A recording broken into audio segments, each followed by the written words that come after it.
Some people complain about how things used to be cheaper in the good old days. Even a cursory look at old catalogs shows that's not true. So I decided to dig up and crunch the numbers myself. Ever see Miracle on 34th Street? About 16 minutes in is this gem. What do you want for Christmas, Peter? I want a fire engine just like the big ones, only smaller. It has a rose. It's got 12 water, and I won't do it in the house. I'll only do it in the backyard. I promise. Say, listen, what's the matter with you? Don't you understand English? I tell you, Macy's ain't got any. Nobody's got any. Now, you don't think I would have said that unless I was sure, do you?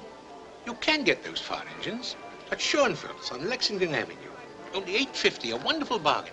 Did you catch that? A fire engine costs $8.50 in 1947. That would be $91 today. No wonder kids only had a handful of toys back then. But 1947 might as well be a million years ago for some people. So I decided to use the dawn of the 80s as my benchmark. That's 35 years, and a lot's changed since then. For one thing, the little girl in the picture wearing the adorable red dress, well, she's in her 40s now, and probably dressing with a little different sensibility. While the boys in the catalog, also in their 40s, are probably still dressing like Leisure Suit Larry kitty rapists. It's weird, they look so mature, they grow up so fast. JC Penny and Sears were the two biggest retailers, so I'm going to compare them with Amazon and Walmart from today. And I'm going to skip the absurd items where prices have plummeted since then, because they don't help. It's not helpful to point out that 19-inch TV was $589 with a remote, while today you can get a massive flat screen for the same price, also with a remote. A decent alarm clock radio was $40, which adjusted for inflation would still be $131 today. I certainly won't bring up all the worthless kitsch you can now get at the dollar store, which is just as good or better than the crap you could pay $8 for. And I'm going to leave out the insanely dangerous, finger-pinching, child-chucking, spring-loaded bucking bronco somehow innocently called a rocking horse. That was only $50, and still legal in all 50 states. Remember those? Insane, right?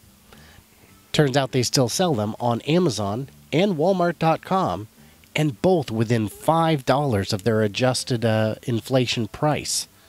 Not bad, considering all the liability. No, we're going to look at things that are largely unchanged, technologies that were established then, that are established now, things you'd still buy. So let's start in the kitchen. That crock pot that used to cost $27.99 is now $23. The electric griddle at $32.49 is now $23. The $20 waffle maker is only up to $21 on average, though it's cheaper at Walmart, $18. The popcorn maker they sold for $25 in 1980 is now $17, though frankly, who would buy it? The $20 coffee pot sells for $15, and it's got a hell of a lot more features. Jumping to 1983, this one cracks me up. You find a fridge. We get this ugly, huge, very feature-poor 18 cubic foot chunk of energy guzzling garbage for the low, low price of $500. Yeah, way better version of the exact same fridge today is only $551. It's literally gone up 10% over 32 years. And the new one will save you that much in electricity over the life of it. So basically, if you take the energy cost plus the purchase cost, the new fridge is free. Looking at the steel constructed Matchbox cars, we can see that an 8-pack used to cost $7.99, but now a similar bulk package comes out to $7.92 per 8 cars. So even toy cars, steel toy cars, cost less than they did 35 years ago. Decent ice skates went from $70 down to $40. Cheap roller skates and even decent roller skates cost $10 a pair less than they used to. Even 10-speed bikes have gone down in price, while the selection has gone from a couple models to hundreds of models. The Humble basketball, once $6, is now $7. Oh, what have these 35 years taught us, if not nothing? Those $50 binoculars can now be had for $18. Electric shavers have gone up in price from $33 to just $35, an appreciation of less than 10% over 35 years. Hair dryers have gone from $10 up to $11.50, but for an 85% more powerful dryer. They used to be, 1,000 or 1,100 watts, and now they're 1,875. They couldn't make them like that back then because bathroom circuits hadn't yet been wired to handle that kind of juice. Who would need that kind of wattage in a bathroom? A $30 bathrobe back then in the 80s, with inflation, that would be $100 today. You could buy a case of bathrobes for $100, and what you'd get is of comparable quality. Fuzzy bathroom slippers have gone from $6.50 to $7. Not a big deal. Blouses were a mere $20 back then, but with inflation, that's $65 a piece. Not to mention you can find them at Walmart and Amazon for about $11, and if you want something really high fashion, it's still about $20. I mean, you can go for more expensive stuff, but that was true back then too.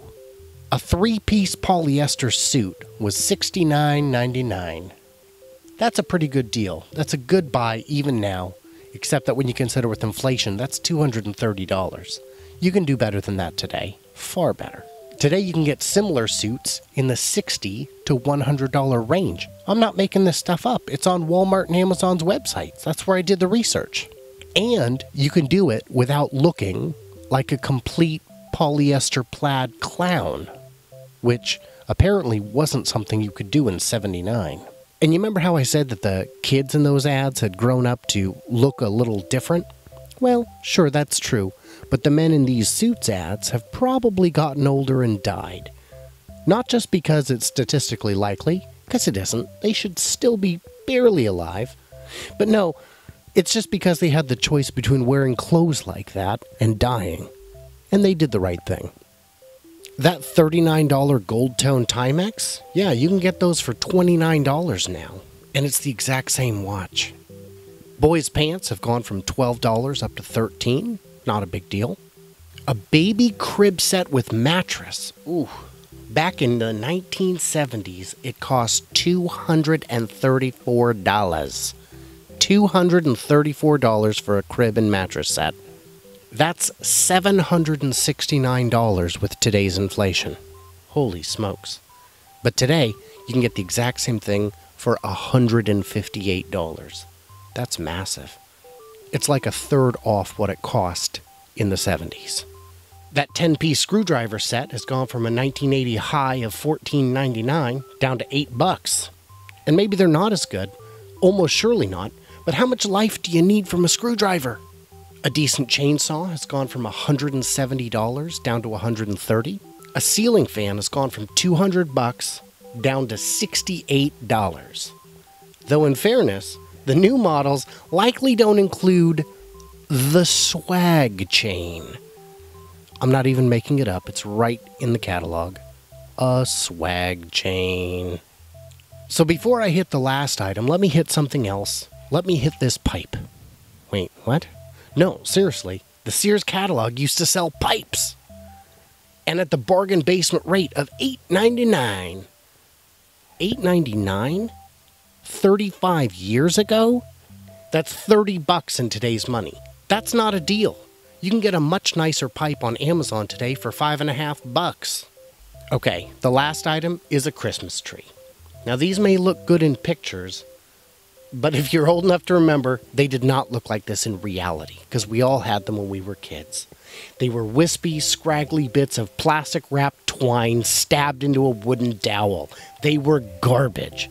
And yet, they were $80, which sounds fair and would, unless you saw the quality in person and realized that they're garbage. A comparable entry-level tree today, and it may even have built-in lights, is only $54.80 on average. So let's mention a couple of caveats here. Quality was better back then. That's undeniable. JC Penny and Sears were no Kmart or even Walmart. The selection is now 100 times what it used to be. Plus, you get to read reviews, ask questions. Really figure out what you're buying. Catalogs just couldn't offer that. Okay, so now let's say you want to buy everything on that list. Everything I mentioned. Back then, it would have cost $1,891. Yep, basically $1,900 to buy the list.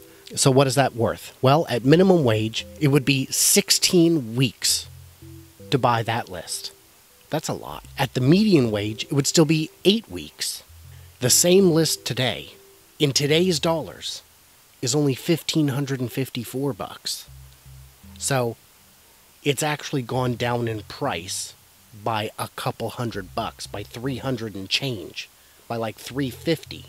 It's literally cheaper to buy the exact same stuff today as it was 35 years ago, not even counting inflation. Today, a minimum wage worker would only have to work 5.5 weeks to get everything. Not 16 weeks, 5.5. A median wage worker, rather than working 8 weeks, would have to work 7.8 days to buy everything on the list. So adjusted for inflation, that $1,891 that it would have cost back then, that'd be $3,891 cheaper today. Yeah, it would be $3,891 cheaper to buy that same list of stuff today, adjusted for inflation. So when Grandpa tells you things used to be cheaper, he's mistaken. We'll look at houses and gas and cars in another one of these, but for now, you can confidently say, "No, old man, you're lying, and I will put you in a very cheap home." At least, that's what I'd do if I wasn't such an orphan all the time.